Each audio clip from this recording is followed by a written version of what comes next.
Hi everybody, welcome to my new space, my new kitchen. I need to tell you why I have been away from YouTube for a while. I've had to take about a 2-month break. If you've noticed, if you've subscribed to my channel, that I haven't posted anything new for quite a long time. And I'm just gonna talk a little bit about where I've been and what I've been doing, and some of the things are circumstantial, and then some of the things really have to do with mental health. So we're gonna go back and talk a little bit more in depth about mental health, not just mine, but one of my children's and their journey. And we're gonna talk about a new mental health disorder that is majorly mislabeled and misused and misconceptualized, if that makes sense. So first and foremost, obviously, we had a major move. And I don't know if you've moved before, especially if you have a large family. It is a massive, major undertaking. Even though we hired movers for the big things, there's still just so much work, cleaning out closets and packing, and we didn't even have TV or service or dishes forever. So that's one of the reasons I have been away. The second reason is for whatever reason, 3 of my teeth decided to go ahead and abscess all at once, and I had not 1, but 2 major invasive oral surgeries all at the same time that we were moving. And it's the kind of dental surgeries where they put you to sleep, and it involved stitches, and it was very invasive. And my husband was out of town, my kids took care of me. I mean, it was just, I feel like 10 million things happened all at once that it was nuts in our household. Now, the next thing I want to talk about is last year was a hard year for me and my family. Living in a different space, living in a much smaller space, and then just some other circumstances that went on, and then me trying to do everything. What happened basically is I had kind of a mental and physical breakdown. And I'm gonna tell you why, and I'm gonna tell you what I'm trying to do and what I have done to try to remedy some of those things in my life. So I just have always been a people pleaser, and I always everything that I do 110%. I go above and beyond. Like, I want to teach ballet and put on a big ballet concert, and I'm going to play tennis at the same time, but I don't want to play on just one team. I want to play on 2 teams. And I'm not going to play doubles, I'm going to play singles, which is like a lot harder physically. And now I've got this cake thing going. I want to throw myself into that, and let's do Instagram, and let's do YouTube, and let's make online courses and expand to TikTok and Facebook and all of that. In the meantime, we moved, and my husband's job was extremely busy, and my kids have been going through some really big things, really big changes, both good and bad and hard. Anyway, it all kind of hit all at once about 3 months ago. And it was my body's way of telling me that I have done far too much. I was going at an unsustainable pace, and things were gonna hit a wall eventually. And that happened around beginning of November. And I got the sickest, like physically sick. It was not COVID. It was just some massive respiratory infection. I got as sick as I have been in 13 years, because I remember the last time I was that sick, because I was so sick. And it knocked me flat for a solid 3 weeks. I mean, I'm in bed, I did nothing. So that was kind of my first indication that I'm doing way too much, is I got so sick, and it forced me to sit down, lay down, not play tennis, not run myself ragged, not do everything, go all day, take all my bike rides and my runs and my walks at night. It just forced me to stop. And then in the midst of all that, I also had kind of a mental health crisis. And I've talked about my mental health issues in the past. And if you want to refer to that video, I talk about my mental health journey in a previous video. But I got to a point where the depression that I was managing was no longer manageable. And I was spending day after day, week after week, just so exhausted that I could not get going most days. And the things that I used to love to do, I had 0 interest in. And those 2 things are my first indicators of, yeah, your depression is out of control. I mean, I was going days and days where I did not get dressed. I did not shower. I did nothing. I could barely get out of bed, barely get my kids to school, and just come home and try to get through the day. So that went on. This was after my physical illness. Then I had this mental breakdown and went to a really bad place. And I finally said, you know, I got to go to my doctor. Okay. So I'm going to say this again. If you are struggling mentally with depression or anxiety or any other host of mental illnesses, do not be afraid to go see your doctor. So I made myself an appointment and I went to the doctor just because I wanted to, I had to have a regular checkup just to talk about what's going on. I just told my doctor, you know what, I am so tired. I mean, I get in the car to drive and I just can barely keep my eyes open. Exhaustion is off the charts. I'm taking naps every day, normally when I usually never take naps, and just even though I'm awake, I can't do anything. So I'm telling her I'm extremely exhausted, and I'm telling her that everything that I loved normally doing, like baking and decorating cakes and playing tennis and going and doing things with my kids, that had zero interest. I did not have the energy or the desire to go do anything, to leave the house for any reason except the bare minimum. So she's like, okay, well, let's see what, antidepressant you're on. Let's bump it up because you're only on the mid-level dose, and let's bump it up and see what happens. So we did that. And I know my depression, part of it was circumstantial, but I also know that part of it was chemical, because as soon as I upped my dose and as soon as we moved into this new, brighter, bigger space, my mood has improved drastically. Like, my kids have noticed, my husband's noticed, I'm not tired during the day. I'm able to get up and do things and shower and get dressed, and I'm motivated. I want to bake and I want to go do things. But here's what I've decided about my life in general. I'm not getting any younger, and my kids are not getting any younger. And I saw something on Instagram that just hit me. It was just a random post, this girl that I ran across, and she just kind of talked about the same thing. And she said, and this just hit me, you get one shot at life, at being a mom. You get one chance. You don't get retakes, you don't get redos, you get one chance. And that just really hit me, and I kind of sat with that for a day or two, and I've made some lifestyle changes. Number one, I have stopped playing tennis altogether. Not because I don't love it, but because right now I cannot handle that physical. It's really physical. And then as far as like playing for my team, I just had to cut that out. That I can cut out. Maybe I can get back into it later. We'll see. And then this is something that's really hard for me, and I don't know why, but I never allow myself to sit down and take a break, to just sit down, just lay on the couch, read a book, watch TV. I never allow myself to do it. I feel major guilt.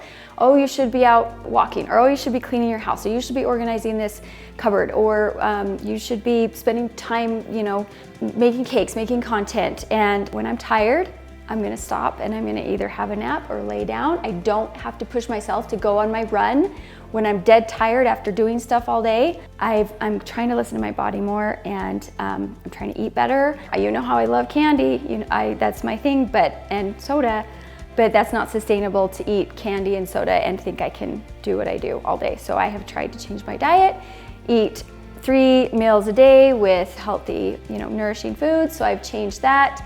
And changed, if I feel like going on a walk or run and I feel motivated and energized, I can go, but I don't have to. So it's just things like that. My house doesn't have to be clean. I don't have to create something for content every single day. If I want a day where I just want to clean my house and do some shopping, I can do that. So, that's a work in progress. I'm still trying to, that's hard for me to do because I'm trying to get past the guilt of doing that. So that's another reason I just kind of had those breakdowns and realized I needed to make some lifestyle changes to do that. And maybe I'll keep you updated a few months down the road, let you know how that's going. The last and final thing I want to talk about, that this has actually been a good thing, but a really hard thing and quite a time-consuming thing. It has just taken my focus away from tennis and cakes and YouTube and stuff like that. And it's been a really hard thing to watch, but it's been a really amazing thing to watch. And it's another mental illness I would like to talk about because, like I said before, it is the most misused term and misunderstood mental illness out there. in my opinion. It is obsessive compulsive disorder, also known as OCD. And one of my children, I will not say who, I will keep it anonymous. One of my children has suffered from that. Now that I look back and know what it is, since they were a child. Started to notice something different about that child around the age of 4, but thought we can manage, we'll watch, and things were manageable. And I'm going to talk about the last few years and then the last few months, but here's what drives me nuts. OCD does not mean that you like things neat and orderly, or that you like things in a certain order, or that you are a clean person. That is not what it means at all. I don't know how we got to that place where it just only means things neat and orderly. Now, the things in order and the things clean or whatever, that part of it is in obsessive compulsive disorder. But there is so much more, and I need to explain it. I'm going to explain it. Obsessive compulsive disorder, so let's take the word obsessive. You start obsessing over something. Let's just do germs. That's a general one, and it's fairly common in OCD. You obsess over getting sick or getting germs on your hands. So you start to wash your hands more frequently, more religiously, you sanitize, and it becomes an obsession, and this obsession turns into a fear. And it's usually an irrational fear, but to that person it is a very real fear, and they feel all the emotions that go along with this fear. They are fearful that something bad is going to happen to them or to a loved one or a family member, or that they're in imminent danger. So the obsessions turn into fears. The compulsions are what that person does to help alleviate the major stress of that fear and obsession that they are feeling. Now, the compulsion only alleviates that fear for a short amount of time, sometimes for just a second or two. And so that's when these compulsions can get out of control, and you start to loop and just go back and forth, obsessive compulsive.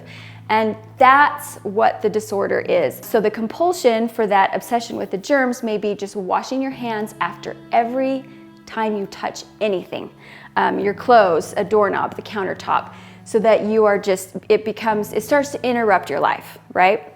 That's one example. There are thousands of examples. Another example would be, I know someone who this is one of their obsessions. They were afraid of breathing in pollutants, harming their lungs. Again, it kind of goes back to just health reasons. So anytime this person would smell anything, smoke, perfume, food, barbecue, anything, and there's smells all over, right? They would have to force cough it back out.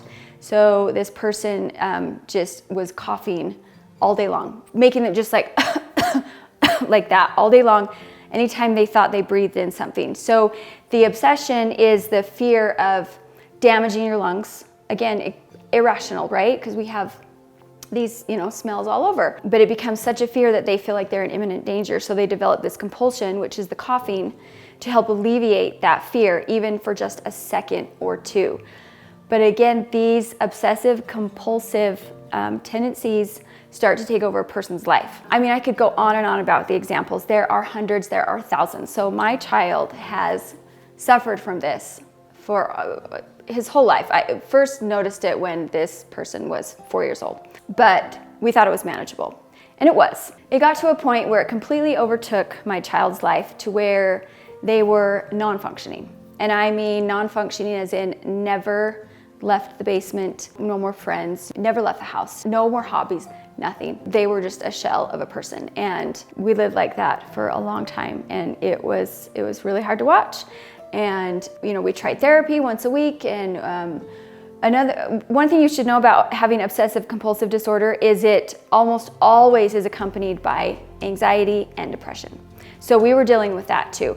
Now, obsessive compulsive disorder is the most medication resistant disorder. It is not treatable with medication. However, the anxiety and the depression that accompany it are. It is also, we found out, not a disorder that you can go to therapy once a week and get better. It is something that needs really intensive intervention. So we went on for this really long period of time, just helpless. We just didn't know what to do. It was really hard to watch my child go through this. Anyway, we happened upon this. I actually heard a commercial. There's this fairly new center here in Utah, and it's becoming quite a revolutionary new treatment, and the center is called the OCD and Anxiety Treatment Center. And you have to qualify, you have to like set up a Zoom conference call, get officially diagnosed with everything, you know, talk about with a certified therapist, exactly what you've been through, what you're going through, and then they determine, yes, you are a candidate for this program. It's not something you go into lightly, because this program isn't all or nothing. And by all, what I mean is it's 3 hours a day, 5 days a week, for as long as it takes until you get back to a functioning life. That can be 2 weeks, that can be 3 months, 6 months, a year, no exceptions. You don't get time off, you don't get to, oh, well, I don't want to do this. It's 15 hours a week, every single day. You have your special, you know, your therapist that you meet with one-on-one. You determine a plan of what your certain fears are, what's going on, and then you meet with a clinical assistant. And here's where it gets really hard, but really amazing. It's all exposure therapy. They're not giving you medication. They're taking you to face your deepest fears and making you do them. You feel all the emotion, and then you do that thing, and then once you've done it and realize, oh, hey, I didn't get hurt, or I didn't die, or my family member didn't die, and you do these exposures over and over, it resets your brain. There's something about the chemistry and biology of your brain. It retrains your brain to realize that that thing is no longer a threat. So you start small, you start with the easier ones, the lesser fears, and you build to like your worst fears to overcome. And you have homework, you have to meet in group therapy every day and talk about it and do exposures in the group, because a lot of it has to do with social anxiety, you know, being in front of people. So 3 hours a day, 5 days a week, my child did this. I did not think it would work. I thought they are too far gone. Life is so hopeless. But this is kind of our last shot. Let's try it. So they were immediately approved, and they were one of the more severe cases that they've seen at the center, and they would have homework. Just to give you an example, start at the beginning, more of an easy one. My child was deathly afraid of germs, and every time they changed a level on the house or touched anything, they would have to sanitize until their hands were literally red, scabbed, raw, and bleeding. So one of the first initial challenges was just you had to change levels in the house and not sanitize for 2 hours. And then the next one was go to a public place, touch things like a park slide or a gas station, get a candy bar, come home, not sanitize until it's reasonable, right? You're gonna wash your hands after you go to the bathroom and before you eat, but to not do it right away. So we just went through this process until I saw my shell of a child who has not led any sort of a meaningful life for the past 5 years turn into I have my child back, turn into a completely different person. And I am just blown away at the miraculousness of this. And anyway, they are functioning, they are back doing normal things. If I told you some of the things my child had to do towards the end, some of those hard things, it would break your heart. Because it broke mine. It was really hard to watch. They'd have to do stuff at home too. They'd come home with homework. But I won't go into it just for the sake of privacy. But anyway, it works. They are a different person. And if any of you are suffering, maybe you don't even know what it is. If you're suffering from anything similar to that, there is hope.